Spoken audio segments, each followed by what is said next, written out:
We're in the Royal Abbey Church of Saint-Denis, just a few miles from the center of Paris. This is the royal burial place of French kings and one of the most important religious centers in all of France. This is also where the Gothic style began. Saint-Denis was the passion of its greatest abbot, Suger, who was born in 1081 and became one of the most influential clerics and statesmen of his time. It was his dream to build a church where worshippers could actually feel the presence of God. And to Suger, God's presence meant light. Here in the choir of Saint-Denis, Suger brought God's light into the church. Suger didn't invent the stained glass window. He simply used it on a scale previously unknown. This entire area is virtually enclosed by a beautiful curtain of glass. The choir, the ambulatory passage which allowed movement around the choir, these elegant radiating chapels are all part of Suger's vision. And this unity of design and structure became the essence of Gothic architecture. Compare Saint-Denis to the Romanesque churches of the time.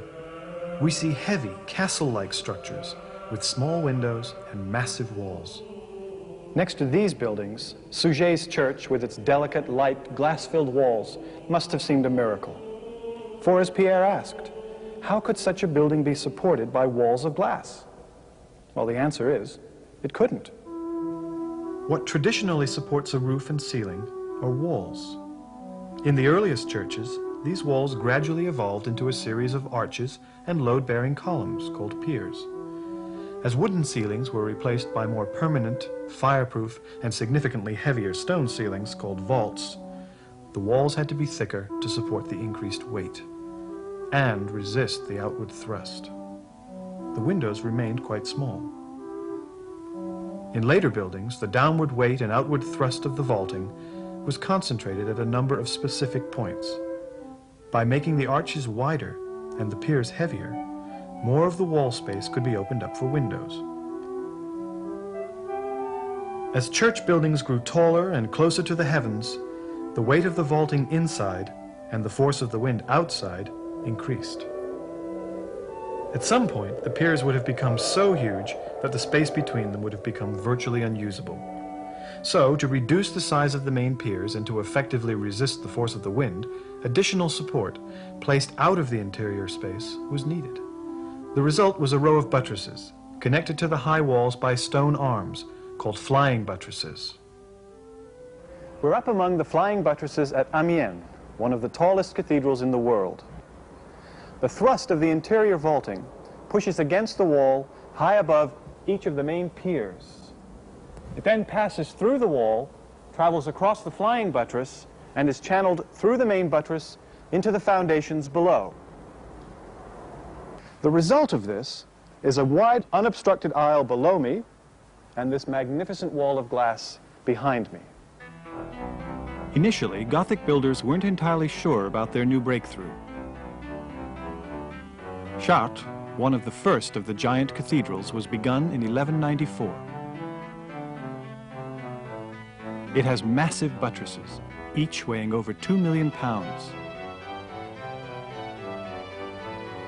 The flying buttresses, on the other hand, are rather timid. The builders of Chartres were taking no chances.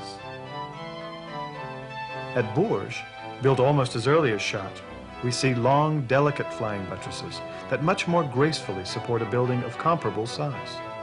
Far less light is blocked by structure. Each buttress weighs only a third as much as those at Chartres, an important factor not only in the appearance of the building, but also in its cost. Moving stone from great distances, hauling it to the site, and then lifting it to these extraordinary heights meant that economy in design was essential. It was possible, however, to take that economy a little too far. In 1284, there was a collapse at the just completed cathedral at Beauvais, after the nave had reached a height of 150 feet. The transept and choir are all that remain. But for the most part, the medieval builder was extremely careful and knowledgeable. He used his own building as a model, checking each part as it was finished. An example of the builder's knowledge is to be found in the use of ornate stone pinnacles like these here at Amiens. For centuries, people thought they were merely decorative, but as it turns out, their weight helps the buttresses to do their jobs more effectively.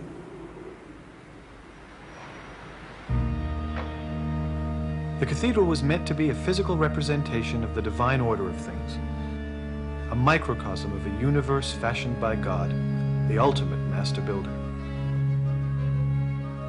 Nowhere is this better seen than in the perfect proportions of the west facade of Notre Dame in Paris.